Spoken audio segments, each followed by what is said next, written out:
Hello, everyone. I'm Ronan Unchained, and we're back with the Syndicate podcast, the Star Wars podcast. I'm your host. I have with me Brent, Age of Grogu. Brent, how you doing? Good. Ready to talk about this. And a friend of mine who I bug his channel almost every week of the year, who I haven't had on the channel for a year now, which is a shocking thing. We got to change that. We have Chainsaw Reacts. How you doing?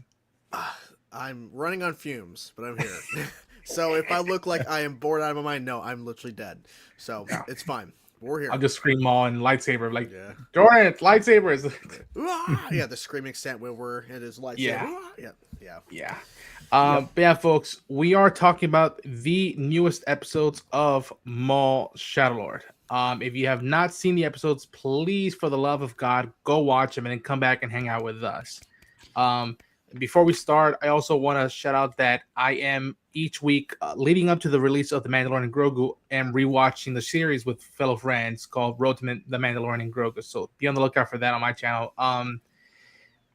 Okay, so all right, episode 3. I want to start with Jordan. Okay. I want to see how you feel about it because I was lucky to see some of the stuff early, and I was like, "Fuck, I can't say shit to the guys because I want to see how they feel about what's gonna happen and the choices they make with the characters." First impressions of episode 3, Jordan. How do we feel? Easily the best episode so far. Mm. Easily the best episode so far. It really does boil down to Maul and Devin and their dynamic. And Maul was like, "Hey, let's have some tea." She's like, "Okay, I'm gonna take his lightsaber." He's like, "Okay." I love how Maul switches. Like to me, that was like the best part of the episode besides the actual training. Right. A little bridge area. It's the fact that, oh, taking the lightsaber, I can work with this too, but you're not gonna like it. I'm like, oh, he was prepared for everything. It's just so well done. It's the performance from Sam Witwer, but it's also the writing. The writing of this show is so well done, especially Maul and his line, like the lines he says, the delivery from Sam Witwer. It's everything that they're doing with this show, I think, that's working. Because if Maul is not really making an impact, which is like right away, he's just wrecking shop, it doesn't work. The show falls apart. But the fact that he is just crushing it, Sam Witwer, and then the delivery of the episodes, like, I care for all the characters. That's what I love. I love the mystery around Devin. I love the mystery around, is she or isn't she a potential Legends character, which is everyone's talking about. Her master, right? Even freaking, I forget his name, but the police detective, like, all these questions. Lawson. Lawson. Like, episode 3 is the best episode, I think, so far because of the Devin and Maul dynamic, easily. But it was awesome. Nice. Really good. Beautiful. Brent? I am going to say this, and don't get me wrong when I say this. Events are predictable in this show, but they are predictable in the best possible way because there's stuff that you are looking at closely, the glance, the animation, just the glance of a character looking at the other. Yeah. You know what that character is thinking by the choice of the animation style that they've actually put on that face. The fact that, as I think I said last week's episode, when Maul takes one look at Master Dio and he's like, on the street, and he was like, I'm not even going to have a conversation here. I need to get out of here fast. And he just goes up, uses the force, breaks the bridge and stuff like that. And we saw that again in this week's episodes. We saw these elements of just emotion between, raw thought process of Devin, the look on her face, the glance of an eye, the thought process is in every frame of this show. And that's what's making it interesting. The fact that we know that he's going to seduce her to the dark side or to, whatever, that's predictable.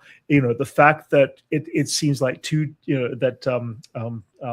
Boots is, going to be the one that calls the Empire, that's predictable. They're airing that stuff on one level probably from a child level, so the kids can understand this is where it's going and see when it happens. It's like, oh my goodness. But from our level, from the adult level, you're looking at a style of animation that has been even more superior than the detail that they used in the Bad Batch, in my opinion. I feel like we are getting a style that is so unpredictable on the visual element of what they're telling us, which is a totally different story than the one they're narrating in some cases. Because the stuff they're narrating is predictable. The stuff that they're telling from the animation, from the glances and all that is a totally different story. And I think that's an incredible choice for this show. Yeah, I don't think it's too predictable, but I know where you're coming from, and I would even suggest that, like, if there's any element that it might be predictable, it's the plot. And that's what I mean. In Yeah, it's in basic. this regard, yeah. Thank God it's the plot, because the character stuff is the surprising stuff. It's the look. It's like you said. It was that look of Maul with the Master Edo, of like not hate, but being like, one survived, and making that mess of be like, you're a Jedi, you'll know what to do, and like, but I have an agenda. I have an appointment to like get the fuck out of here and whatnot. And I really appreciate that with this show. Shout out to Matt Mignolet, the writer. And I was just going to say, that's the thing. The writers don't have to sit and hand feed you through any of this. Yeah. And they're purposely not saying, oh, we're going to have a conversation here to say, I can't deal with this right now. No, it's not. It is literally a glance in the visual animation. So it's this incredible choice between animation style, direction, and writing, that the limited amount of writing says more in the animation glances that these characters are giving, because they're giving the entire story totally differently, which I think is wonderful on this, in this story. So. Especially with the lighting. Jordan, you were saying that this is your favorite episode thus far. When you said that, I instantly went to this moment of like sit down, like it's like a mafia sit down with like samurais of like, here, green tea, and being like, so you think I'm the bad guy? It's like, I don't think you are. I know you are. I heard about you. And be like, well, I did kill people, but tell me, am I running the stuff that's going on right now? Am I the one that am I the reason that you're running in tunnels and eating scraps and trying to find shelter and going to shop at Goodwill? Like, that's not me. Like, that's like your perception is blinding, and you need, and him saying, and I think Sam said he learned from Ahsoka, like, I need to be careful with how I talk to someone that I want on my side. And you see that with scenes. Do you agree, Jordan? You think like it was the lighting, the sub of color with this one? I was like, oh, the show with its first 2 episodes showed how dark and gritty it is, but also the use of the lighting. Like, I've seen some people complain online that the show is too dark in terms of like the visuals, like it's kind of hard to see. I think it works exceptionally well. How dark it can be. And I think her being in the dark with the saber, Maul can see her. She can't see him. I think that was beautifully done. And going back to what you were saying about the kind of sit down moment, Maul was like, look, I failed getting Ahsoka on my side. We knew that was never going to happen. We were just waiting for it to be animated, and it finally happened. So we finally got that moment officially in canon, showed in the series and everything, Clone Wars. So now he's got to approach this differently. He's like, look, I was taught this by my master, and look what happened to me. And then you were taught by the Jedi and all this, and look what happened to them. So we're not so different, you and I. I think his approach, he's had the long play. He's been waiting for this moment. I think he's probably attempted this since Ahsoka, before Devin. And I think he's been building this up. Or he's been basically... Because I think the first scene we see him in... No, not the first scene. It's like shortly after the first scene. He's sit down. Right? Yes. I think he's meditating in his own way. I think he's preparing for the moment because he knows, I can sense the one I've been looking for. Yeah. He's been waiting to find a Padawan. I think he was trying to find someone who's not too young, who is force sensitive, but not old enough like Ahsoka to where there's no way that she'll side with him. But to find someone who trained enough, because we saw she held her own in that episode 3 sequence. But let's be honest, that's because Maul allowed her to. Maul could have easily killed her, no question. but he was testing her to see how much do you know. The feedback, dude, Mhm. multiple Yeah, times in the yeah. show. Oh, yeah. Lawson, the first time he encounters Lawson, like Mhm. face to face in Yeah. the hallway in the cells, Mhm. he just hits him with the lightsaber, and when he just stood there in front of him, and then he left, and I was like, he didn't kill him. If this was Clone Yeah. Wars, he would have chopped him Same off way. in half right now. I And know. it's just Yeah, like, Yeah. I Yeah. Maul's being very. Maul's not being. Meticulous. yes, Yeah, he's not being the Sith that he used to be. Yeah. no, yeah, He's now being. Yeah. He's basically his path is revenge. His path is a certain thing. Mhm. If you're in his way, he'll kill you. But Lawson, I mean, that's just like a means to an end. Get out of the way. yeah, But like, if he really didn't want an apprentice, if he really didn't care about Devin or her master, he would have killed both of them. yeah. It would have happened. Like that Oh, yeah. fight in episode 4, which we'll get to. Yeah, that would it would have been completely different if Maul didn't care Yeah, about the long play he's doing. I Yeah. agree. Yeah. Well, I think Lawson was part of that long play. He didn't kill him there because it was like, you are part of my long play too. I don't know. I don't see how, but I feel Yeah, like if I because- kill you now, because he it's op- within a because he split offers- second. Because he offers that he gives the offer. The And truth. Yeah. yeah, and like truce, let me operate. You stay Yeah. out of my way unless and I think he knew Lawson wasn't gonna agree, Mhm. but I think he needed Yeah. him there. Because Lawson is why the Empire was not called yet.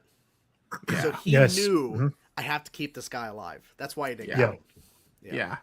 I listen, Brent, I've been saying this, and I told you this even before like you started watching that, like keep an eye out for the sound and the dialogue. Oh yeah. Man, You know, there are lines that this dude says about like foundations being indoctrinated, about Yeah. perception, and Yeah. like again, like it wouldn't, you know, I think Jordan brought it up early on that like he tells Devon like he's not losing his temper, he's just saying, you think I'm the bad guy, this monster, and he goes, would you like me to be? I can do Yeah. so easily. You won't like it, but Yeah. I I'll could be be that what monster you if you want. want. Yeah. Mhm. It's like holy His- shit, dude. his- Like, his how do you feel about the words- dialogue, Brent? His Sam Witwer's words carry weight. The writing, whether it came partially from Sam in the collaboration with the writers about how or what he should be saying, or whether the writers just, I mean, the writers are just that good at this point with the animation stuff, in my opinion. But there's a new level again. I even said it in my reaction. I can just the sound and the sound editing. Hearing Sam Witwer's head just moving around your headphones when I was watching the reaction, or doing my reaction, I literally said out loud, "It's like, oh my god, I've got Sam Witwer in my head right now," because he's just moving around in the space that we're visually seeing.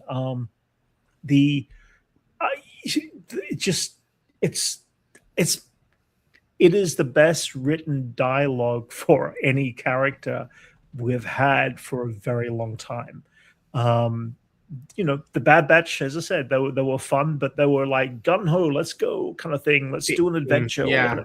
Yeah. This is a character piece. It's literally yeah. Yeah. It's a different level of writing and thought process to a character in the Star Wars universe that we've seen slowly come forward from Sam Witwer, but now we're getting the full epicness of why he is this role, why he was picked to be this role, 15, 14 years ago, however long it was, he understands his character so well. And so it's incredible to hear how he has to say it, the pronunciation, the weight of his words, is where he's holding back from about to be and where he's not, and where he's, that whole tea scene sitting there with the tea, with Devon was just such a fantastic piece of theater in some form or way. It really was. I would nominate as that. Yep. I would. Yeah. People have pointed out how Maul went from like 3 or 4 lines in Phantom Menace to now, if you watch his scene with Ahsoka in this series, it's Shakespeare. Yeah. Yeah. He is. Yeah. He so eloquently knows how to tell his story and bring across his narrative, even if the other person in the room doesn't agree. Like, he has a syndicate that's following him, but it's like the way he expresses it. That's how they joined him. Yeah. I think it's the way he's expressing his needs and desires. And someone pointed this out. I can't take the credit, but they're like, Maul is seeing what he was actually a part of building, the Empire, which was coming. And now he sees it and he's like, this is not what I wanted. No. Yeah. And everything that just fell apart. So I love how it's all, like, we all know where it's leading to. We all know where his character is. But it's the way we get there that's fascinating. Yes, the journey. Yes. If you also look back on characters like Qui-Gon Jinn, people say that he would have gone the way of Count Dooku in some way, not dark side fully, but the Qui-Gon Jinn's perspective, distant, and his perspective on the Force and everything around him was getting closer towards Qui-Gon Jinn.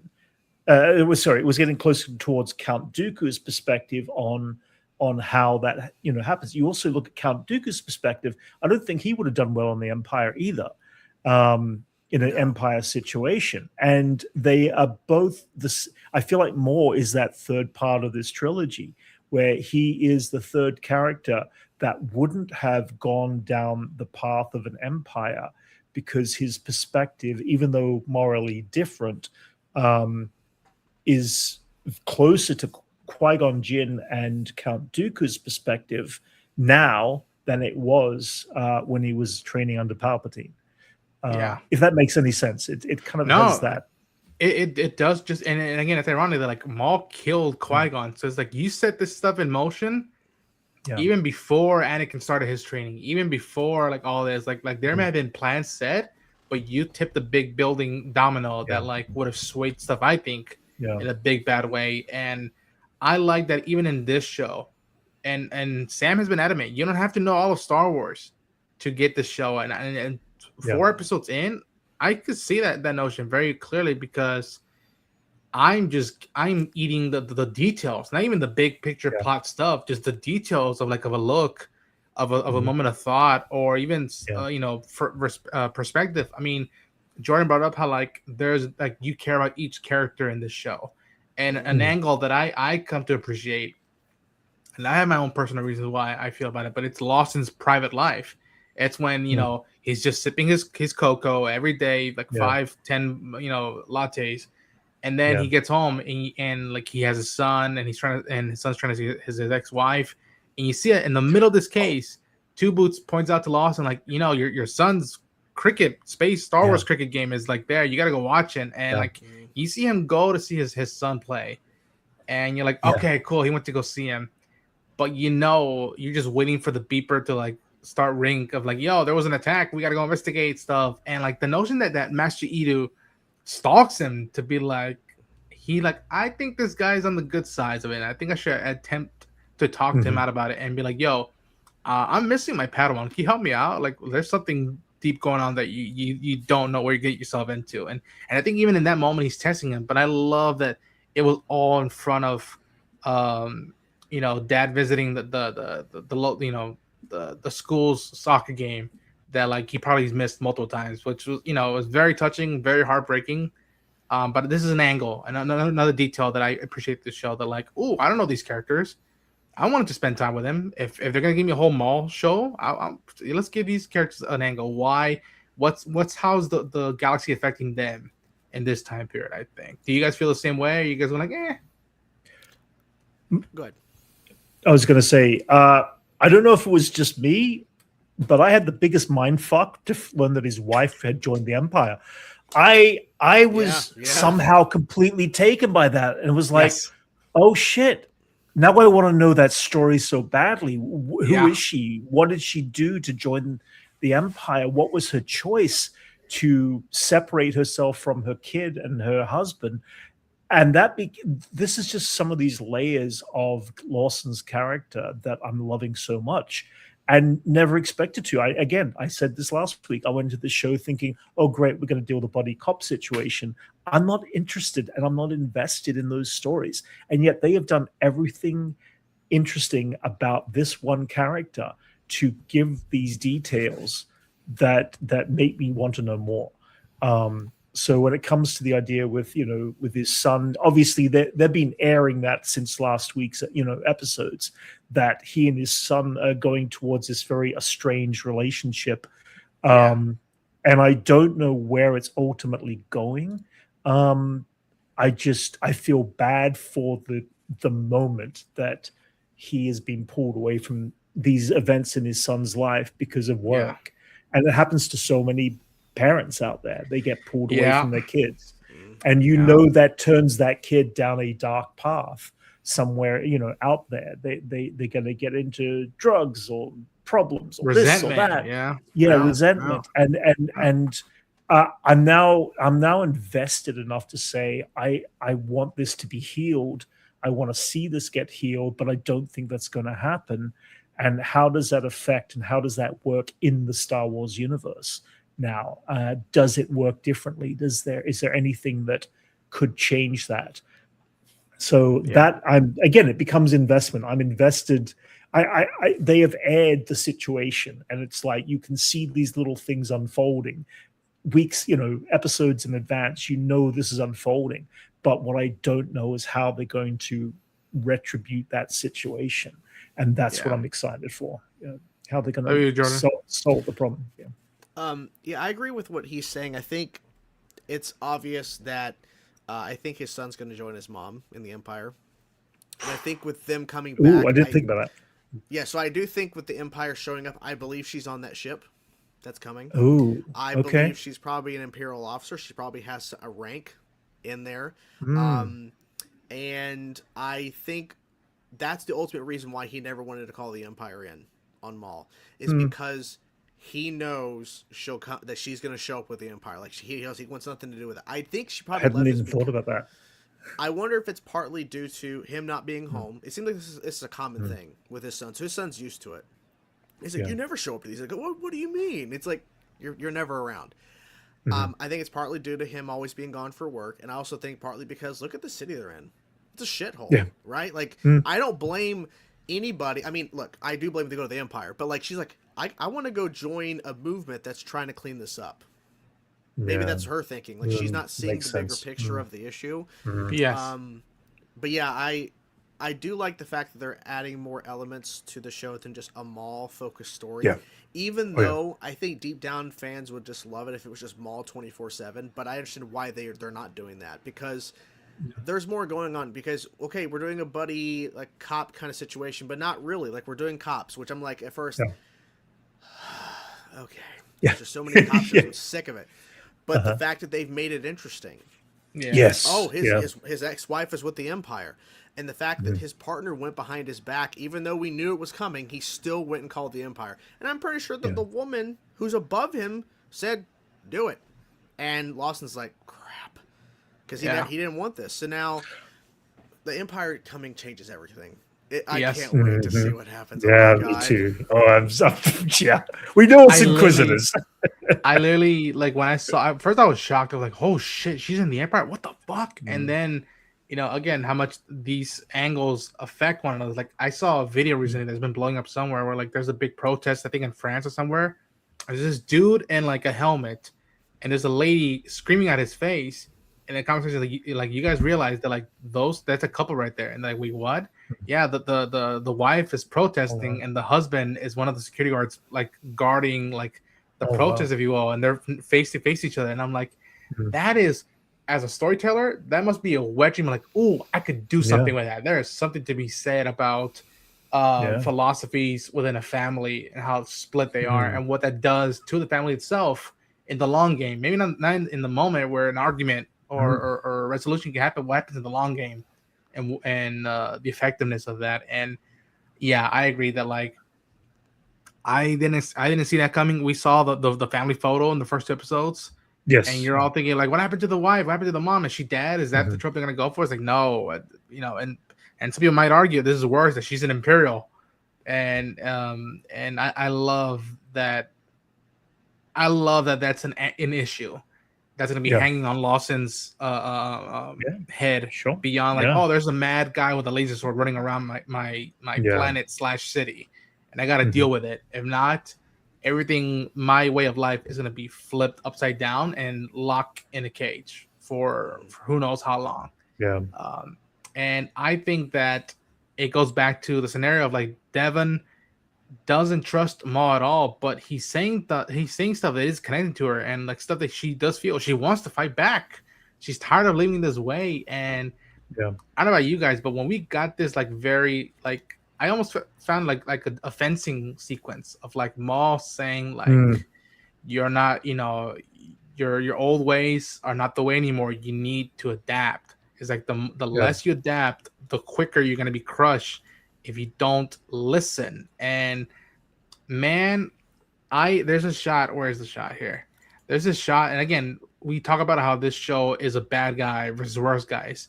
There are elements of horror, and it goes down to the cinematography. This is one of the most like badass shots I've seen in recent times in Star Wars, and it's literally two characters like meeting eye to eye and saying, "You didn't think I let you go that easily." He's like, "I need you for a reason. It's not because I'm bored." And I've been teasing that like the fight sequences in this show, it's not mocap, but damn, do they sell it like it's mocap. How do you guys feel about the lightsaber fights in episode 3? Probably one of the best that they've done in animation. I think. Yeah. Clearly, I think Maul knew deep down this is the way it was going to go. So he was prepared for this. I mean, I think he was prepared for any scenario. But there's a shot, I don't think you have the photo of it. It's the shot of where he puts the saber down to her neck. And she's facing the camera, quote unquote. And then her look of anger. Then she turns around and continues to fight, because I think that's so telling of her character, because like she's not supposed to express anger. That's not the Jedi way. You're not supposed to show emotion like that. So I think he's pushing her to her limit. And also, if you notice, with the switch of her getting the saber, and especially now in this fight, he is saying some very demeaning and really hurtful stuff to her. Not because he's trying to push her away, but because he's trying to get her to show emotion. He's trying to break her emotionally, because he wants her to actually express the emotions she's told to suppress, that she's not supposed to have. And I think that is so telling for him as a character, because it's a very fine line between, okay, you're trying to push her to try to kill you, Maul, which won't happen. And it's also like, but I also want her to see my perspective, because the opening line, as she is approaching and he's kneeling and pouring tea, so it seems you're looking at things from a different perspective. It's like, well, not necessarily yet. But then when we get to episode 4, right before the fight, there's a line, and her facial expression, she starts to think, wait a minute, what did he just say? And I'm like, that's what he's been wanting. He's wanting her to stop and think. Because he's basically saying, you don't think for yourself. You were taught this. I was taught something. You're taught something. But now I'm seeing things from a different perspective because of what I've been through. So you need to see it too. Yeah, like, he's asking, what do you want? Not what have you been told to accept and like go with. What do you want right now? But loved it. So and you also look at the interesting thing there is that he does try the same sort of stuff with Ezra Bridger, but Ezra is not classically trained by a Jedi since he was born into a Jedi thing as Devin was. So you've got a very different perspective on how Ezra Bridger would push and reflect that away. Even though he's trained by a Jedi in his later years, he still has enough thought process in his personal own thought process that allows him to say no and walk away from that, where Devin doesn't. She's not given that freedom from being with the Jedi.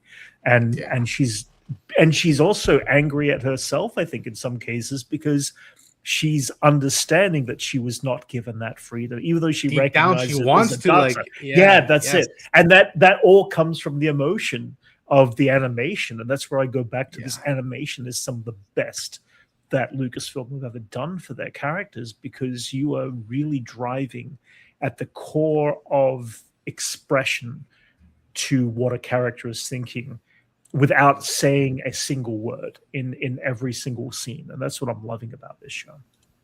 And I love how it ends where like she does push back and Force pushes him and like tries to leave. And he's like, no. I'm going to need that lightsaber if you're not going to help me. And he calls her by her name, Devon. Yeah. And you see that moment where he looks up and like you hear like, again, this is what shout out to Dave Collins, the sound designer, my dude, Dave. the between the lightsabers like swinging, you hear the scream that it's Sam or that's Maul. And then you hear like the talk of like, okay, he figured out her name because she wouldn't tell him, and like that was it. Like the extent of like I know your name, and like not Yeah. even of like run away, little Jedi. It's just like, no, I'm addressing you as yourself, like who you are, and you could potentially want to be, even though you keep telling yourself no. Like that was like it's an effed up coach. It's like reverse anti Mr. Miyagi, man. It's just like, yo, what the hell is going on? I think that's setting up. I think that's setting up how season 1 ends. He says her name, but then he gives her actual name at the end of season 1. Oh, that'd be that's it's like Palpatine would do. Are we all guessing the same name? Are we guessing Talon? Talon, yeah. I do think she is Darth Talon. I think that's why they did it, because he's like, let's start with your name. And he's like, okay, you're Devin. Shit, how'd you know that? And then we're gonna end season 1 like it's gonna be I don't know about a cliffhanger, but it's gonna be the final scene where she kneels and he names her Darth Talon. Boom. I don't think he will put Darth in front of it. I think there's a Talon. change, enough of a change. I think it'll be Talon. I don't think when he calls her by her actually name. Because he's not a Darth, so I get it. No, yeah, I think he's no longer like, Sith. what do you think, Devon? And she's like, I am not Devon anymore. He's like, who are you then? And she goes, Talon. And he's like, because again, like if you know, it's a weird thing. You want her to name herself, or do you want him to? Because I think I could take either way. I think he would. I think he's going to, because it's like the rule of 2. Yeah. He's basically doing the rule of 2 in his own way, not the Sith way. So I could see him just naming her Talon. Yeah, I can see that. And that leads into season 2. You know? Yeah. Before we go further with episode 4, which again we have a lot to say in that one. Shout out to the comment sections. Tigo Neo has been dropping a shit ton of questions, and we're going to ask him as best as we can. Thanks, Tigo Neo, for dropping the comments. I've enjoyed what's been incorporated into what's been shown so far of Shadow Lord, as it's very much a love letter to every crime and noir film that's ever been produced. The consequences of night, I finally take shape in night. Alas, everything spirals out of control. Last night's episode of Monday Night Maul was responsibly Maul. But that's so Maul, episode 3, Offerings in the Dark. Devon walked into her own version, the Dagobah Cave in the catacombs of Janix. That's what I said in my reaction too. Is like it was that I literally called that out. Is like it feels like we're doing that, even though it was a different scenario.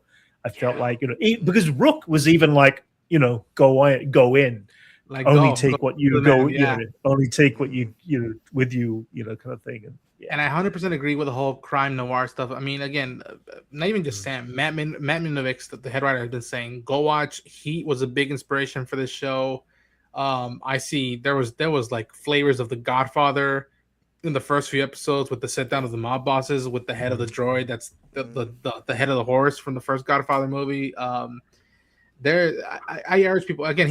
If they've been saying you don't have to see everything in Star Wars beforehand to get into the show. You should watch the stuff that inspire this show so you can get the flavor. I mean, when Lawson goes to that one local casino joint and he sees his like informant / booth thing, they play the music. The Kiners play a very, Jerry Goldsmith Chinatown piece of music that is gorgeous. And again, I liken it back to Tales of the Underworld, where like you could tell that they were getting their feet wet with Tales of the Underworld. But like, you know what?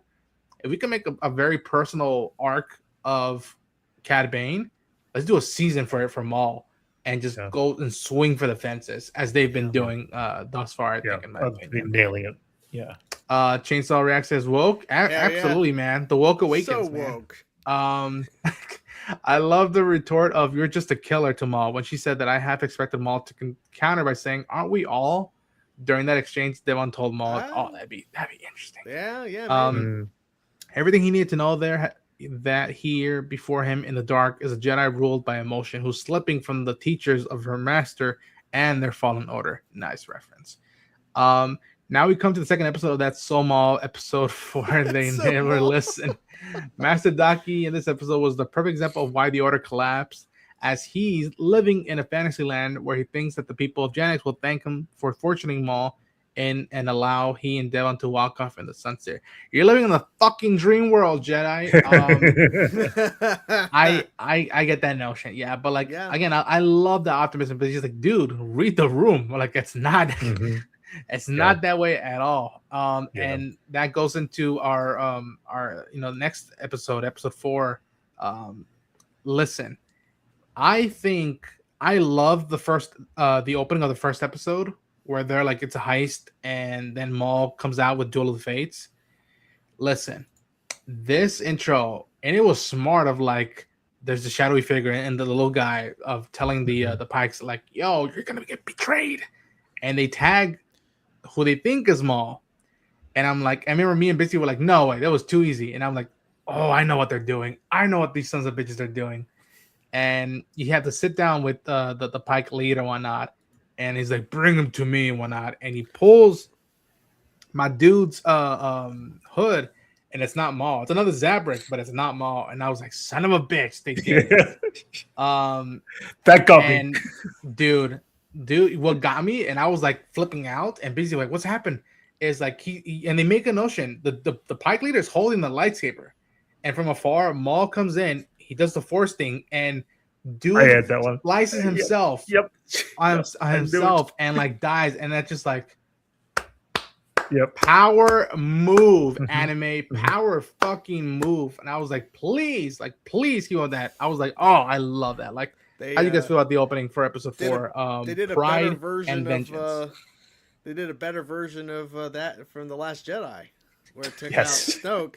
That was definitely so much better, because instead of like the lightsaber, it's spin.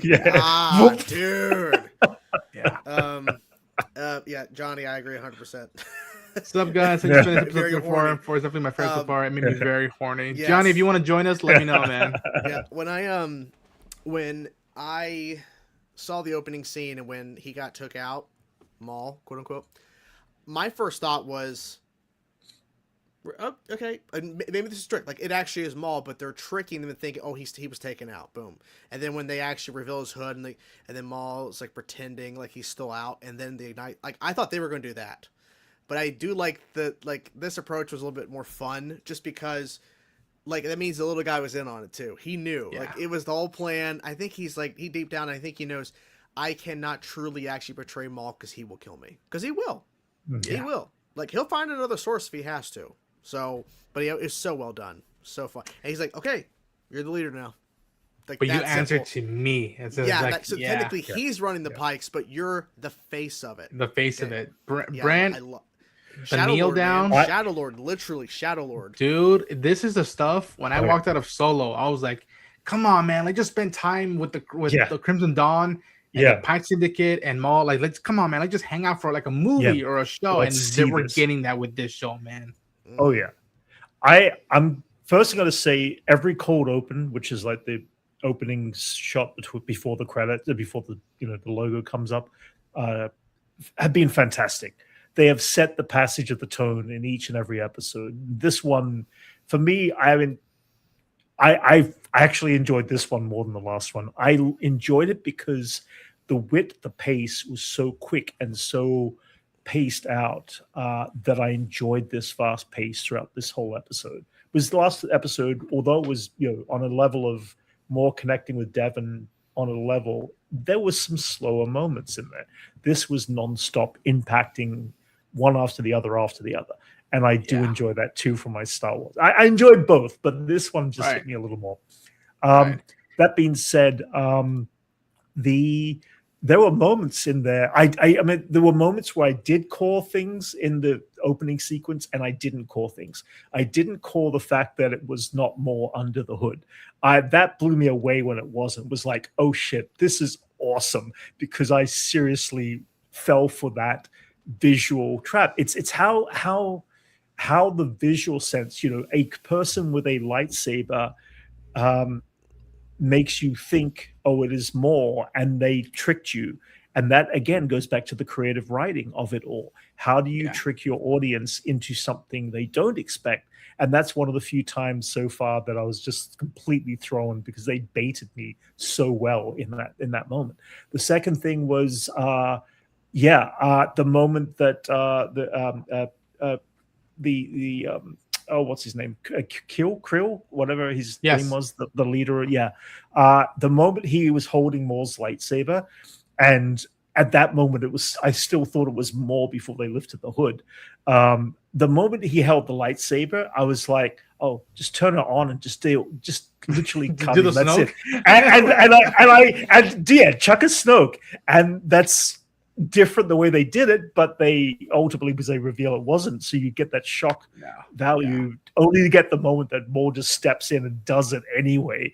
Was just fantastic. It was a series of how do you play your audience and how do you trick your audience just for these little beats. And there were only a few moments here and there. Even oh god, little guy, I keep forgetting his name. Vario. Vario, that's it, Vario. Vario sitting there with the stun blaster. At that moment in time, it's like, okay, Maul gave you a weapon and you're sitting there and you're smiling and you're looking at Maul. And my first thought was, oh, they've set you up to shoot Maul. That's going to be so stupid. But then he does it. And I was shocked by that moment of what we thought was Maul getting stun blast, because it just was like, oh shit, I seriously fell for that. I got baited for that as well. The baiting of that opening was fantastic for the audience, at least for me. And I love that he gave his reason to the Pike Syndicate. He's like, when I came to you, you turned me down. Mm-hmm. This is karma. And like, again, that's almost not even just for the character itself, but also for the audience who don't know who Maul is. And it's just like, hey, you may think the guy's a bad guy, but like, he has a valid point. Oh, you betrayed him? You shouldn't have done that. And the validation of like, I'm giving you my reasons why. I'm not just killing you willingly. No, if you didn't betray me, we wouldn't be in this situation right now. And he was already dead. Like, what I love about that is that Maul's talking to a dead body. Yeah. This is a kid's animated show? I don't think so. I don't think so. But he's telling it to a dead body. The guy can't hear him. And I think that's very telling of his character. He doesn't care that they know the reasoning. His whole point is, I'm taking you out. And he had an opportunity, and he's like, oh, this is going to be badass. I'm going to flip that saber in his hand. He's holding his own. He's holding his death. He's holding it in his hand. So when Maul was talking to the dead body, which I really didn't think about it too much till now, but I think it makes sense, he just doesn't care. He doesn't care if they hear his reasoning. Yeah. Like, I think that was more for the servants who were like, that's this is for the rest of you, but if the rest of you, just don't care, then I don't care. You're same fate. Exactly. Yes. Same fate. Yeah. So I thought that was very telling, because you would think with Maul's revenge, he is going to make it very clear to everyone he kills. No, not true. Because the other guy that he had a problem with, he just got shot up by Vari or whatever. Like, he killed him. So that didn't matter. He's like, the way he responded to it, he's like, interesting. He didn't. I wasn't expecting that. Yeah. I love how he's like the king in chess, watching the game unfold and go, well, that didn't go the way I thought, but I can make this work in my favor. Yes. Same thing, I think, with Devin. So I think in the moment, he's like, oh, he picked up my lightsaber. All right, I guess I won't tell him why I'm killing him. He's just going to die. So, but I bet if he wouldn't have, I think he would have told him. I think he would have confronted him and still killed him. But the fact is, he's literally using every opportunity as an opportunity. Like, oh, okay, he's got my saber. Turn on, flip. So Maul's a smart boy.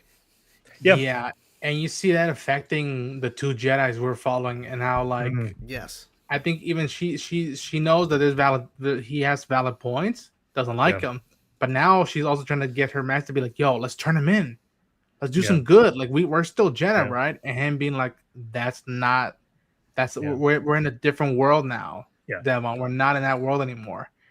And her trying to inspire him, like, no, let's still do some good right now and get rewarded for that. And they both go like, we know somebody that offers her, and he goes like,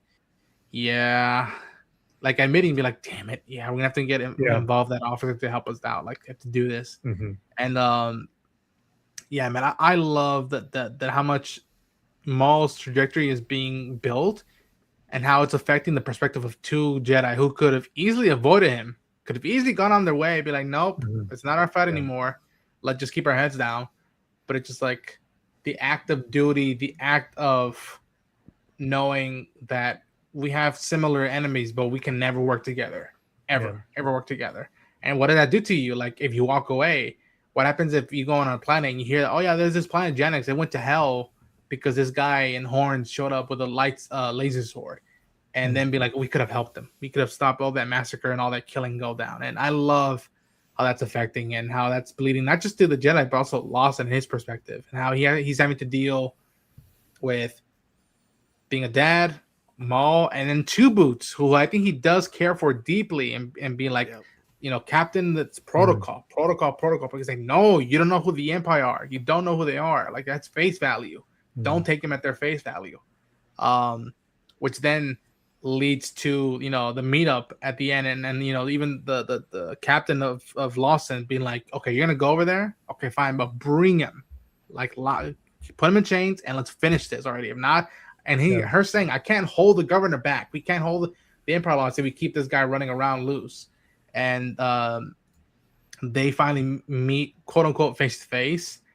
And again, we teased it earlier, but like I think Maul does respect Lawson, even though they're on sides, different, and it's very much like heat. It's an honor. When Gino and De Niro sit down, code of honor. But Gino tells De Niro, if I'm there, I'm gonna take you with you. I don't want to do it, but I will.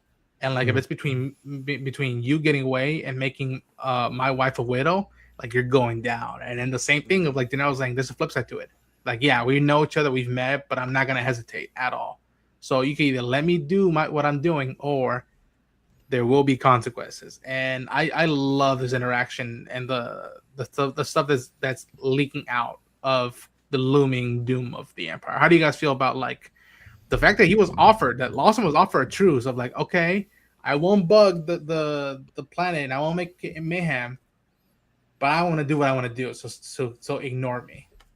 You think he should have taken the deal? It's not surprising that he offered it, because deep down he has a plan. He has multiple ways to handle it, so he's just kind of like working as it goes. So obviously he's going to offer because he doesn't want to deal with the nonsense. Like, he doesn't care. So it makes sense that he's like, look, I'm going to offer this to you. I'm not here to destroy anything. I'm not here to destroy your city. I'm here for my specific purposes that will take out some really bad guys. So technically we're on the same side. Kinda. But they don't trust him. Understandable. I mean, if you know his past, I get it. But he's look, I gotta do what I have to do. Leave me alone. So like, I'm like, well, hey, at least he offered, right? That's all that matters. So now it's fair game. Fair game. Yeah. Brent, he tells them like I respect your either he said your conviction or your honor. And him being like, wow, even at this day and age, you got the cojones to turn me down. And I'm like, that takes ball. I respect that notion. And he goes and he tells Lawson what he told the Mandalorians in the Siege of Mandalore of like, I'm not gonna go that way, die well. And then the whole shootout starts and whatnot. Like, how do you feel about that notion of like posing sides, having a split second of peace potential? I mean, I always gathered Lawson would be the one who'd say, no, I'm not going to do a deal with you. But you also have to remember, up to this point, he still doesn't really truly understand who Maul is. Nobody really knows. Maul's kept so far in the shadows that nobody knows that he was what was called a Sith Lord, at one point of his life. So he doesn't still understand the danger that he really is truly in. I feel like Lawson is never really at that level. He sees the Jedi's go, oh, I haven't seen your kind for a while. But, and I assume he's never met a Jedi face to face. So to understand what someone who is the dark using of the Force could be or might be, I feel like there's a bit of naivety to a certain degree, and he's still going to stand his ground, whether he's going to die from that, from that choice or not. So, and I never thought he'd say anything but, no, you're not going to, I'm not going to take this deal with you. At the same time, the threat of the Empire, both Lawson and Maul know exactly what that means. And so ultimately you're stuck with it's the trailers gave away a certain amount. I wish they didn't, endure any of the Inquisitor stuff. I wish we didn't see any of the Empire stuff because we're now airing that. We're expecting it, and I feel like up to this point, if I knew none of that was coming, the moment that the spy bot the sit down, picked up the moment of like a Imperial signal coming in and all that, that would have completely thrown me at that moment, because it's like, shit, Two Boots completely went out of his league and decided to, go around the wire and contact the Empire anyway. And that would have been, of course, that would have been a pleasant surprise. So not knowing that would have been really amazing in my perspective. But knowing that Lawson was not going to take that deal, Maul, I feel like Maul's use for Lawson at this point is done. He has connected him to his, to his future apprentice. Those moments are there, and Maul is giving him a simple out, in that opinion. And I don't think that it would matter at this point either way, whether Maul decides to kill him or not. And so it went, I think it went the way it should have gone in the writing style. I feel like that they both stuck to their guns about who they are as characters, putting it simply. And I know who else stuck to their guns of who they are as characters. That's the Jedi. They go up and they're like, all right, the cops are going to deal with the gangsters and the Mandos and the Zabraks with the machine guns. Yeah. We got to deal with this guy. And man, again, how they start a scene, pleasure to meet you, Master Jedi. And he bows to him. He bows to him. It's just like, what the fuck is the, like, what is happening here? Mind games. And Mind games. And even the Master Ito says, like, we'll offer you a deal. Surrender. And like, we'll handle this. And it's just like, he's like, and he goes, you still haven't learned, have you? After Order 66, after you still don't learn, do you? And they pose for the wallpapers and they go at it. And man, for the wall, exactly. They pose for the wallpaper. For the wallpaper. Yeah. And they go beat down, dude. You see Maul yelling almost like Sidious at moments when he's swiping down, and it is just gorgeous. How do you guys feel about the lightsaber duels? Oh, go for it. Go ahead. I was going to say, not just fantastic, but in between the conversation between Dio and Maul, you can see Devon fighting every moment of Maul's conversation, knowing that the more he's saying, the less she's agreeing with her master. Yes. And you can see that just from the expressions in her face in certain shots in leading up to this fight and everything like that. And it's like, oh my God, Maul's words are having an impact on her, and you can really see it in the animation, in the way they're telling it in a story without saying a single word. And once again, Yeah, I 100% agree. Jordan, what about you? It's phenomenal, and Maul's playing a game that is very hard to do, because I think he was also fighting himself within that fight. And the reason why I'm saying that is because deep down, he knows he cannot let down his guard for 1 second, because even though they're lightsaber fight, he offered just surrender. Though then they could kill him. One wrong move could kill him, but he knows, I cannot kill Devon's master, because if I do, then she won't turn. She will literally be in the Ahsoka route of like, I will never side with you. So he can't. And he was fighting himself, because he was like staring at him for a second. Lift the saber. I think he knew she was going to stop him, so he hesitated and waited for her to have enough time to stop him. Because I don't think he was ever going to kill him. But I said my reaction, I think the plan is he's going to kill him, but maybe not. I don't know. And then the fight kept going. I'm like, no, he's not.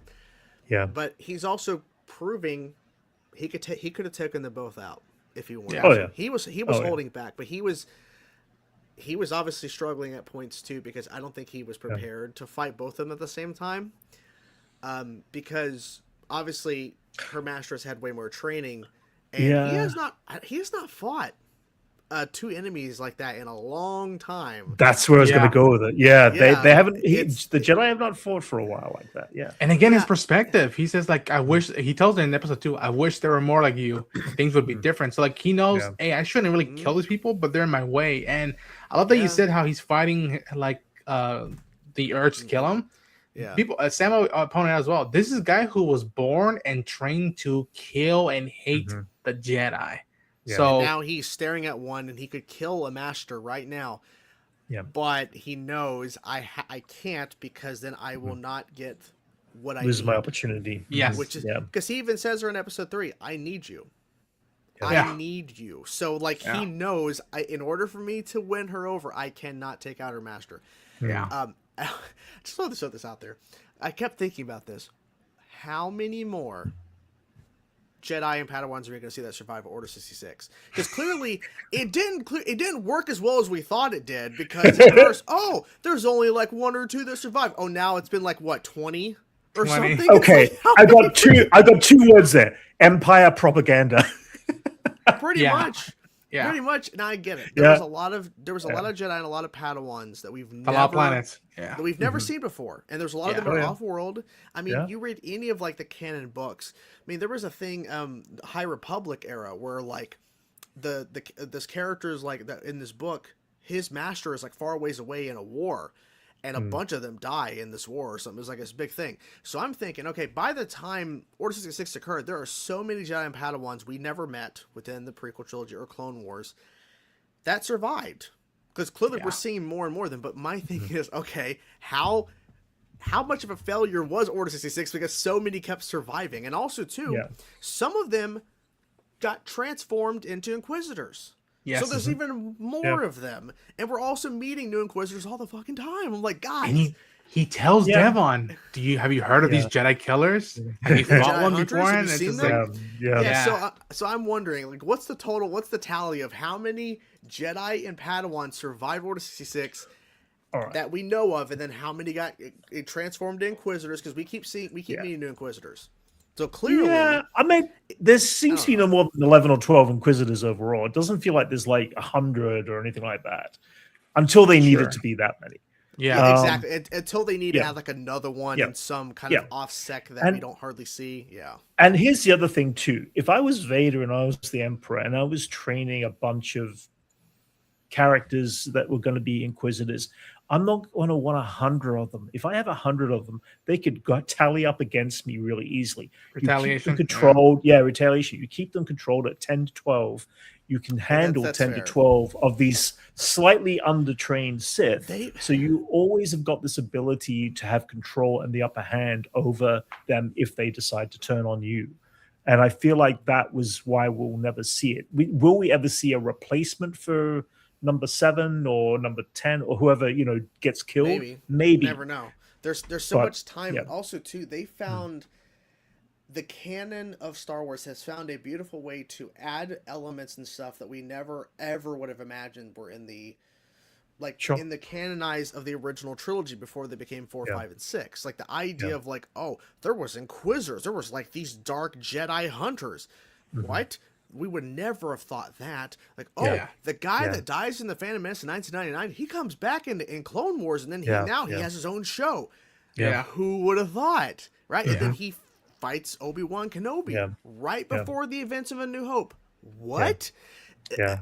And then, of course, Ahsoka. Like, Anakin had a freaking Padawan. What? They found all these things to add in to add more to the lore without breaking canon yet. Yeah. They got to be careful. They're getting. I think the time period they're in with Maul fits perfectly because we don't know hardly anything in this time period. We know there's I don't think it's a canonized book. It's like the Rise of Darth Vader. It's his rise to power after he became Vader.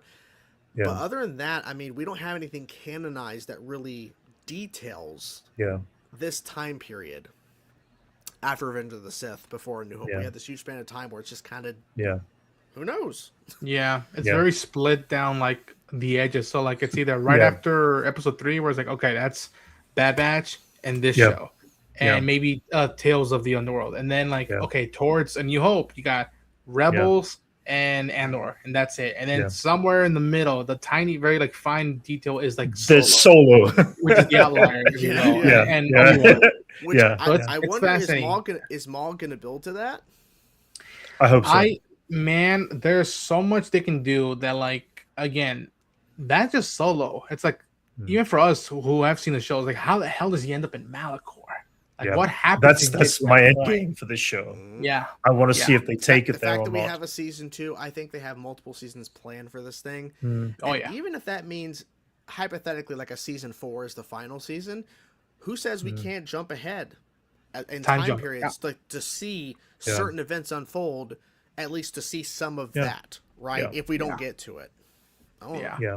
who knows? And I love the last shot of this episode, which is like the looming doom. And, and like, Here we go. me and Busy thought they were The literally Empire gonna theme coming in. Yes. when the starter story is showing up on shot. I thought it was just gonna cut to black as soon as it filled the whole screen, Yeah. and then I was just like, genius. Oh, the shadow And- shot, like that would have been the perfect way, but they kept like, well, no, we're gonna Yeah. show you the ship. We're showing you the Yeah. ship. Yeah. Yeah, and like You how already much know, it but- covers the bottom section of the city. How much it like that's how big from like that frame the Star Destroyer Giant is Star looking. Destroyer. But yeah, I think to wrap things up for the stream, if you guys have any final thoughts, please let me know. But comment section before we go, I know Teague O'Neill was saying that Master Ikodaki slipped up shadowing and pressing Detective Lawson about his niece, as it's starting to be obvious that he's pieced together that the uncle was a Jedi from episode 2. And as Daki and Maul verbally spar, Maul was reaching Devin more and more. Then Detective Lawson is betrayed by both his partner, Two Boots, and his ex-wife, who notified the ISB. The ISB then notified the proper people in the chain of command, and those people dispatched a Star Destroyer, and not just for Maul, but also because of Devin Ezra, who got arrested in episode 1, proved that there is a Jedi present on Gen X as well. Episode 4 was very red versus blue. Yeah, oh yeah, you kidding me with I the didn't even coloring? think about that. Oh my god. Yeah. Oh yeah. They know about the Jedi shit. Oh crap. Yeah. There is the obvious cyclical Cynical. pattern as I it heard- relates I to heard. Master Ikodaki. I don't know. Devin Ezra and Maul within this block of episodes. Also, how many Jedi Padawan were sedated that then kept on ice until needed to replace Fallen Inquisitors? Because in Obi-Wan, the Inquisitorium like tower, you see there's a whole vault of like Jedi like body just standing there, and it's like, oh shit. Well, that steps back even further to Rebels when even though Master Luminara was dead, they still had that presence of a Jedi on ice kind of thing. So yeah. yeah. But yeah, boys, any final thoughts on this week's double feature of episodes of Maul Shadow Lord? Maul's killing it. Yeah, Maul's literally killing and figuratively. Yep. Literally. Yeah. And if this is like proof of like how good the show is going to still be in the next 3 weeks, it's probably going to be one of the best things we've ever gotten from Star Wars ever. Yeah. And I get the whole thing of saying, well, we're like, you don't need to watch anything to watch Maul. I mean, technically, you don't have to. Yeah. But I mean, you are really missing out if you don't know. If you don't, this character. absolutely. Yeah. There's lines, there's shots. I mean, again, something as simple as Rook cast being in this show and what that means for Siege of Mandalore fans. And if you read the comic book Son of Dathomir, how much like that was introduced to her. And so like I agree. And I love what you were saying, Jordan, about like the enhancement of this galaxy and this franchise, how like it's not breaking the canon, but it's making you appreciate time periods, locations way more than the way I think sometimes the fandom does take for granted. That like the notion of just like you fought in the Clone Wars and that blowing up a whole era of storytelling with a variety of characters. And that we need to thank George Lucas and Filoni for at the time when they were working on Clone Wars, the idea of George is like, hey, I want to bring Maul back, and Filoni's like, what? And then he brings it up again in another meeting. I figure it out. I want Maul back. He's like, crap. And so now we're at the point now where we're seeing this guy in his own show, all because George Lucas is like, I want to bring him back. Like, what do you mean? I mean, consider the fact that he was only on episode 1 for 6 minutes roughly of screen time, and then he was in 12 episodes of the Clone Wars. That he was in 6, maybe 7 episodes of Rebels. He's only appeared 19 times. If we get when we get season 2, if it's another 10 episodes, this will make it more 20 episodes in like a year or two of each other, which combat the last like 20, 30, wait, how long? Yeah, 20 something years, 25 years of that character existing. And we're eating well for more for certain at the moment. Oh yeah, I agree. I 100% agree. Yeah. But yeah, folks, that's gonna wrap our weekly live stream of the Syndicate Star Wars podcast, talking Maul Shadow Lord. Boys, genuinely, thank you so much for taking the time out of your own days to geek out Star Wars stuff for me. Folks, this will not be the last time. Please, I urge everybody to keep an eye out for this. And before we go, I want everybody to go around the corner and please plug yourself. Let people know where they can find you, promote anything you've got going on, any cool thing you're going to work on, you want to promote. And I say let's start with Jordan. Tell people where they can find you, Jordan, and what we got. Chainsaw Reacts everywhere. Daredevil on Tuesdays. That little TV show Council of Creators on Wednesdays. Revamped the show.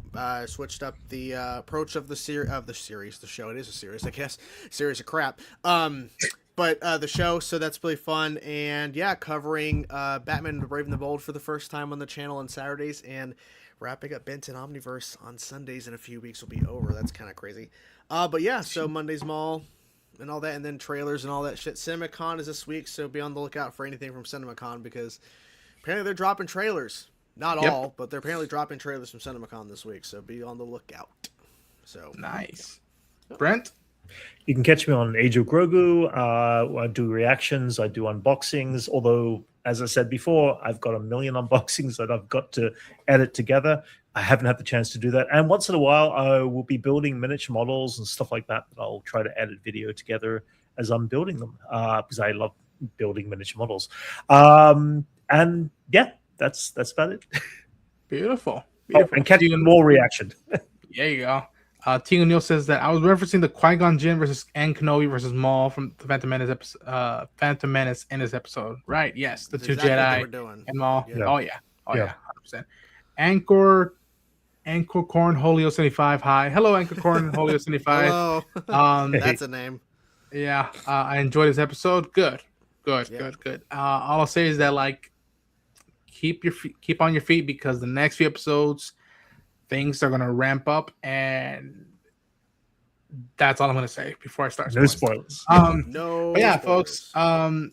Please, Brent Age of Grogu channel. Please go check out his videos. Every Wednesday, you can see me and Jordan hanging out on Council Creators. You can go check his channel with his reactions and coverage, and likewise on my channel. We are going to be talking about stuff from CinemaCon probably this week as stuff starts pouring out. And then we still got to conclude Invincible. Daredevil is halfway through. And then by next month, we got The Mandalorian and Grogu film and Spider Noir. So be on the lookout for that. But yeah, if you did like the stream, hit the like button, subscribe to the channel, share the enthusiasm. And as always, may the Force be with you, everybody.